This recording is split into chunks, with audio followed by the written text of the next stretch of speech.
Think of your defensive performance today? You know, we had to tackle better. I think that's the number one thing I see, just the physicality and the way that we played. There were drives, it was like 3 and out, and then 10-yard or 10-play, 75-yard touchdown drive, and we missed 8 tackles. Yeah. You know, when we had an opportunity. And, just a couple times, I just felt like we got a little soft on the edges and didn't do a good job of setting edges and turning the ball back to the tacklers that were pursuing it. What's a little frustration coming out of an open week where tackling's still kind of an issue there?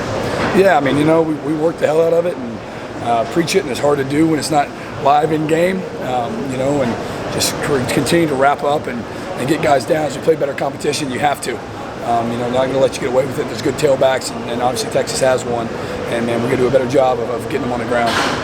7-3, hindsight's always 20/20, but what do you do when you make a call, bring some heat, 3rd and 6, and they hit a 44-yard slant pass?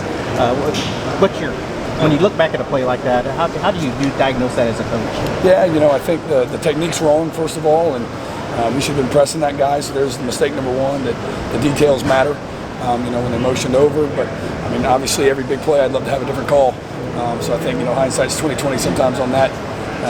But yeah, I'm sure I'd love to call something where there was somebody in that hole. And then second play, I mean, and how do you try not to let that affect you on the very next play as well? You know, just you reset your mind, and it's always on to the next. You know, like, all right, what's the next situation? What's the next opportunity? And you know, make your call based on that. But you know, I think it really just goes to what the situation is and the personnel. I feel like some of Texas's success running was gap integrity related, or was it just physicality? A little bit of both. You know, it's hard to be physical when you're not in the right gap. You know, the tackling angles, the things that matter.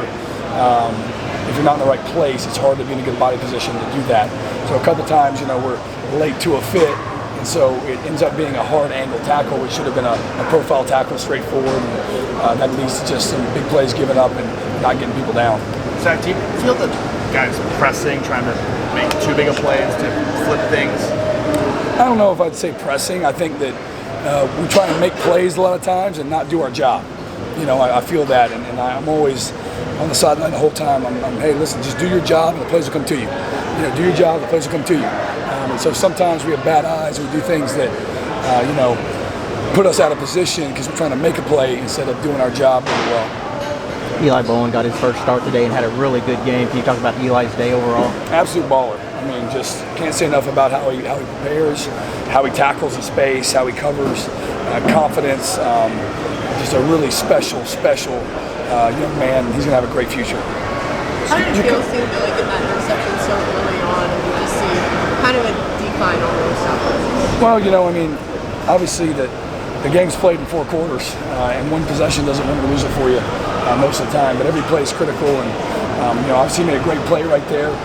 Gave us an opportunity to get the ball early on the plus side of the field, and you know, we've got to make a couple more like that. Jacoby went both ways for you today.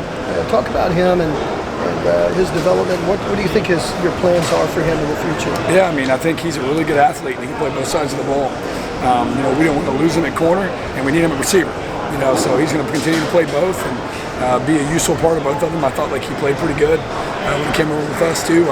Obviously I don't get to see the offense, so I don't know on that side of the ball, but I felt like he did pretty well. We're in an era where we don't see many 3-year starting quarterbacks. Can you talk a little bit about Quinn, just his familiarity with the defense and what he did out there today? Yeah, I mean, he was really good under pressure and made a couple nice throws, and they helped him a lot of those, just to find guys and get windows and some openings we allowed. You know, I felt like from our side that we had an opportunity to really hold them early, and we just didn't capitalize on those moments.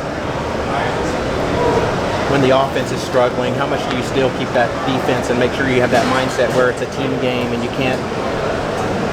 got to stay within yourselves as a defense. You can't try to do too much, kind of like what Ryan said, and stay together as a team. I'm not telling them all the time. It doesn't matter what the situation is, what's going on. They roll the ball out there. Wherever they spot it, our job stop it. And everything else is irrelevant to that. You know, and so our singular focus is, man, wherever they put the ball down, our job's going to figure it out. You know, I said today, I never lost a game. I gave up 0. You know, you do that, you're going to win games. So, you know, that's kind of our mindset and how we try to attack each day. I know it wasn't the outcome you wanted, but what was your thoughts on your first OU Texas game? Oh, awesome environment, incredible, you know, rivalry, tradition. You can feel that here, and amazing atmosphere. Our fan support was incredible, in the stadium, and look forward to hoping to be a part of a couple more.